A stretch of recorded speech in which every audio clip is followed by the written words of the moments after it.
आज का सब्जेक्ट है प्रोडक्शन एंड ऑपरेशन मैनेजमेंट और आज हम लोग इस सब्जेक्ट में समझेंगे प्रोसेस प्लानिंग किसे कहते हैं और इसके क्या फंक्शन होते हैं। आज से हम लोग इस सब्जेक्ट की शुरुआत कर रहे हैं। पहला लेक्चर है, समझने के लिए वीडियो पूरा देखें और जो मैं समझाता हूं उसको ध्यान से सुने, समझ में जरूर आएगा। तो चलते हैं, स्टार्ट करते हैं। तो अब आप लोग ध्यान से सुनेंगे। हम लोग यहां पर बात कर रहे हैं प्रोसेस प्लानिंग की। ये जो प्लानिंग वर्ड लिखा है इसका आप सभी लोग मतलब जानते होंगे कि पहले से किसी काम की योजना बनाना, मतलब पहले से किसी काम की तैयारी करना कि उस काम को हम कैसे कैसे करेंगे, इसे हम लोग क्या बोलते हैं, प्लानिंग बोलते हैं। यहां पर हम बात करेंगे प्रोडक्शन की, क्योंकि हम लोग मैकेनिकल इंजीनियर हैं और मैकेनिकल इंजीनियर में ये जो सब्जेक्ट है प्रोडक्शन एंड ऑपरेशन मैनेजमेंट, तो सब्जेक्ट का नाम ही प्रोडक्शन है। प्रोडक्शन मतलब किसी प्रोडक्ट को बनाना। तो जब भी हम मैन्युफैक्चरिंग होती है वहां पर किसी प्रोडक्ट को हम लोग बनाते हैं तो वह प्रोडक्ट कैसे बनाया जाएगा, वह प्रोडक्ट कैसे बनाया जाएगा, इसकी हम लोग एक प्लानिंग करते हैं। जैसे एक प्रोडक्ट हमें बनाना है तो सबसे पहले रॉ मटेरियल की आवश्यकता होगी। वह मटेरियल कहां से आएगा, कैसे कैसे आएगा, फिर उस मटेरियल पर जो हम ऑपरेशन करेंगे उस मटेरियल को प्रोडक्ट में कन्वर्ट करने के लिए तो उसमें कौन कौन से ऑपरेशन की आवश्यकता होगी, कौन कौन सी मशीनों की आवश्यकता होगी, लेबर कितनी आवश्यकता होगी, किस टाइप की इंस्पेक्शन की आवश्यकता होगी, उसकी पैकेजिंग कैसी होगी, पैकिंग होने के बाद कहां पर रखा जाएगा, फिर मार्केट में कैसे ले जाया जाएगा, किस प्रकार का मार्केट होगा। इस तरह की पूरी प्लानिंग होती है कोई भी प्रोडक्ट हम लोग बनाते हैं। इसे हम लोग क्या बोलते हैं, प्रोसेस प्लानिंग बोलते हैं। क्या बोलते हैं, प्रोसेस प्लानिंग बोलते हैं। लेकिन ये तो मैंने समझा दिया है कि प्रोसेस प्लानिंग क्या होती है, लेकिन किताबी भाषा देखें तो यहाँ पर क्लियर लिख दिया मैंने, वह आप पढ़ सकते हैं। इसको मैं पढ़ के नहीं सुनाने वाला हूं क्योंकि ऑलरेडी इसका मतलब मैंने बहुत अच्छे से एक्सप्लेन कर दिया है। अब जो प्रोसेस प्लानिंग है, यदि हमें समझ में आया था कि प्रोसेस प्लानिंग किसे कहते हैं या प्रोसेस प्लानिंग क्या होती है, तो आगे हम लोग इसके फंक्शन समझेंगे जिससे हमें और क्लियर हो जाएगा कि प्रोसेस प्लानिंग का क्या पर्पज होता है या फिर इसके क्या फायदे हो सकते हैं। अब हम लोग इसके फंक्शन समझेंगे प्रोसेस प्लानिंग के। एक एक लाइन को मैं पढ़ के सुनाऊंगा और समझाऊंगा भी, जिससे आपको हर एक लाइन का मतलब समझ में आ जाए। जैसे यहां पर लिखा, उपयोग की जाने वाली सबसे किफायती विनिर्माण प्रक्रिया का निर्धारण, मतलब जो भी प्रोडक्शन प्रोसेस है उसका निर्धारण। किफायती का मतलब होता है हम एक ऐसी प्रोसेस चुनेंगे, प्रोसेस मतलब स्टेप बाय स्टेप किसी काम को करना, मतलब स्टार्टिंग से लेके एंड तक बिल्कुल पार्ट जब तक पूरा बन नहीं जाता वहां तक की जो पूरी प्रोसेस है उसको हम लोग ऐसे चुनेंगे कि उसमें एक तो खर्चा कम आए, समय भी बचे और क्या हो उसमें जो फिनिशिंग होती है एक प्रोडक्ट की, कहते नहीं कि अच्छी से अच्छी मेथड जिसमें प्रोडक्ट की क्वालिटी भी अच्छी मिले, मुझे अच्छी से अच्छी मशीनें, अच्छी से अच्छी लेबर। इस तरह हमें कैसी प्रोसेस चुनना है जो हमारे लिए कैसी हो, किफायती हो, इकोनॉमिकल हो, कॉस्ट भी कम आए, समय भी बचे और क्वालिटी भी प्रोडक्ट की कैसी मिले, अच्छी मिले। फिर सेकंड में लिखा हुआ है, प्रत्येक घटक पर किए जाने वाले कार्यों का क्रम निर्धारित करना। इसका मतलब होता है कि कोई भी प्रोडक्ट हम लोग बनाते हैं तो उस प्रोडक्ट को बनाने में बहुत सारे ऑपरेशन होते हैं। जैसे कोई भी कच्चा माल आएगा तो उसकी कटिंग करना पड़ेगी, उसकी फिनिशिंग करना पड़ेगी। हो सकता है उसमें कुछ ऐसे ऑपरेशन हो जैसे ड्रिलिंग हो, छेद करना पड़े, हो सकता है उसमें थ्रेडिंग करना पड़े, मतलब चूड़ी वगैरह काटना पड़े, इस तरह की पेंटिंग करना पड़े।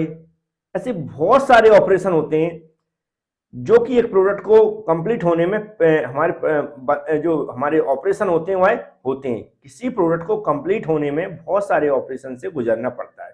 तो वह जो ऑपरेशन है उनका क्रम इस तरह निर्धारित करना कि बिल्कुल ऐसे क्रम हो कि एक जो पहला ऑपरेशन हो, दूसरा, तीसरा, चौथा, जितने भी ऑपरेशन हो रहे हैं उनके क्रम ऐसे निर्धारित करें कि कोई भी प्रॉब्लम नहीं आना चाहिए। कि ऐसा ना हो कि हमने अगर कोई पहले ऐसा ऑपरेशन कर दिया जो हो सकता है इससे बाद वाले ऑपरेशन में प्रॉब्लम करे। इसलिए ऐसा क्रम निर्धारित करें कि जितने भी ऑपरेशन हो वह एक दूसरे को बिल्कुल प्रॉब्लम ना करें। नेक्स्ट यहां पर लिखा यह निर्धारित करना, क्या लिखा, यह निर्धारित करना कि किन भागों का पार्ट का निर्माण करना है, किन भागों को बाहर से मंगाना है। अब कोई भी कंपनी है सभी पार्ट्स नहीं बनाती है, क्या सभी पार्ट्स नहीं बनाती है, कुछ पार्ट्स वह बाहर अदर कंपनियों से बनवाती है। वह ये देखती है कि कौन सी हमें पार्ट्स हैं जो हम खुद उनको बना सकते हैं, जो कि हमारे लिए महंगे नहीं पड़ेंगे। तो कुछ पार्ट्स ऐसे होते हैं जो बाहर से मंगाते हैं, वो लगता है कंपनी को इनको हमें यहाँ पर मैन्युफैक्चरिंग करेंगे तो कहीं ना कहीं खर्चा बढ़ेगा, इससे अच्छा है इनको खरीद लेंगे तो उतना ही पड़ेगा। बाहर से मंगाना और कंपनी में बनाना कोई खर्चे में अंतर नहीं आ रहा है, तो कंपनियां मैक्सिमम ये करती हैं उसको बाहर से ही मंगा लेती हैं। तो ये हमें पहले से ही डिसाइड करना पड़ता है, पहले से ही प्लानिंग करनी पड़ती है कि कौन से पार्ट्स बाहर से मंगाना है, कौन से हमें अपनी कंपनी में बनाना है। फिर लिखा प्रोसेसों में कच्चे पदार्थ के ब्लैंक साइज का निर्धारण करना। अब जो हमारा ब्लैंक साइज का मतलब होता है, कोई भी प्रोडक्ट हम लोग बनाते हैं तो पहले क्या करते हैं, उसका जो प्रोडक्ट है उसका बेस तैयार करते हैं, मतलब एक ऐसा ब्लैंक साइज जिस पर सारे ऑपरेशन किए जा सके, जिस पर सारे ऑपरेशन किए जा सके। तो ऐसा ब्लैंक साइज किसे बोलते हैं कि एक ऐसा प्रोडक्ट, मतलब पूरा बेस तैयार करना किसी भी मटेरियल का कि जिसमें हम बहुत सारे ऑपरेशन करेंगे तो वह उस टाइप का प्रोडक्ट बन जाएगा जो हम चाहते हैं।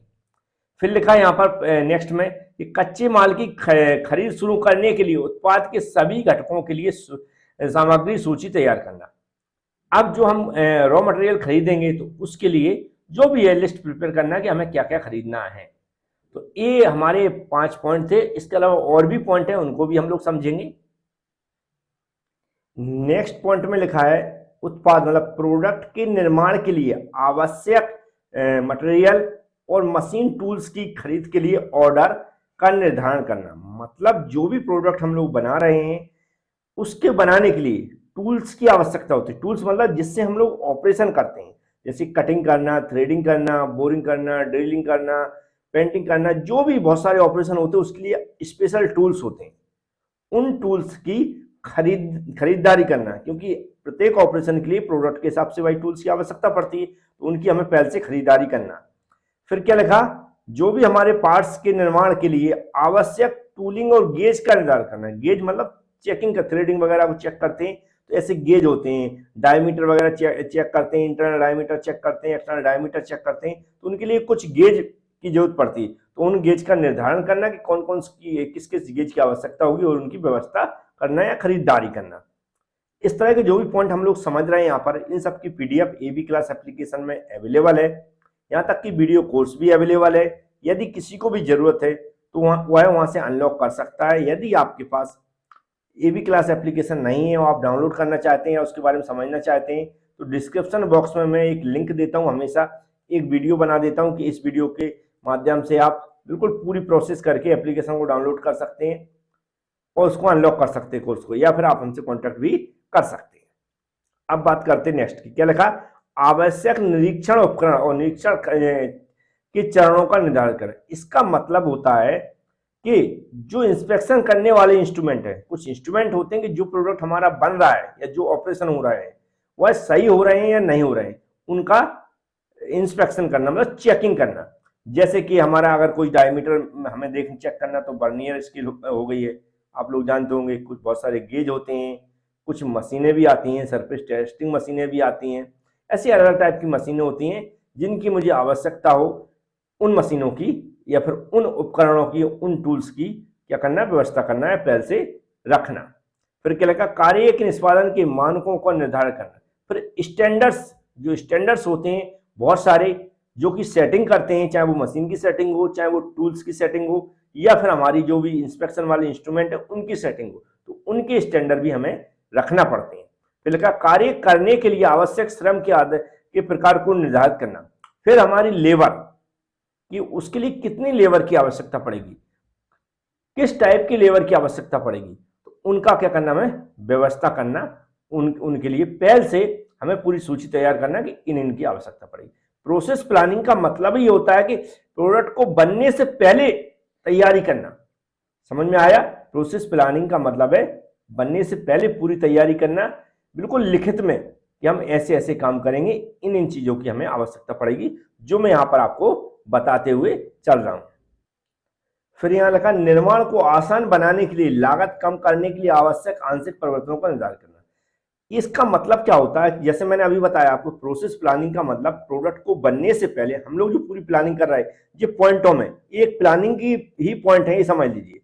इन पॉइंटों को जब मैंने पूरा डिसीजन ले लिया, पूरी प्लानिंग हो गई है, फिर लास्ट में होता क्या, उस प्लानिंग में हमने देखा, क्योंकि हम लोग एस्टिमेशन करेंगे, मतलब कॉस्टिंग करेंगे उसकी, कितने इसमें कितनी कॉस्टिंग आई, तो हम लोगों को ऐसा लगता है कि पर प्रोडक्ट कॉस्ट हमारी ज्यादा आ रही है या ओवरऑल कॉस्ट ज्यादा आ रही है, तो उसमें हम लोग ये चेक कर सकते हैं कि कौन कौन सी ऐसी चीजें हैं कि इनको हम कम कर सकते हैं या उनको मॉडिफाई करके कुछ और उनका सब्स्टिट्यूट ढूंढ सकते हैं, जिससे कॉस्टिंग कम की जा सके। क्या कॉस्टिंग कम की जा सके, तो यही यहां पर लिखा हुआ है, आंशिक परिवर्तनों को निर्धारित करना, मतलब फिर से उन्हें मॉडिफाई करना।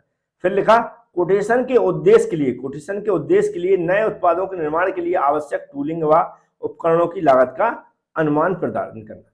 मतलब जो भी हम कोटेशन देंगे, कहीं से भी बनवा रहे हैं या हम लोग जो भी चीजें मंगा रहे हैं, उनके अलग अलग टाइप के कोटेशन को मंगवाना, जिससे हम जो टूल्स की कॉस्ट है या मशीन्स की कॉस्ट है, उनका हम सही से क्या कर सकें, निर्धारण कर सकें, निर्धारण कि जिससे हमें कौन से टूल्स मंगाना है, वो किस कंपनी से मंगाना है।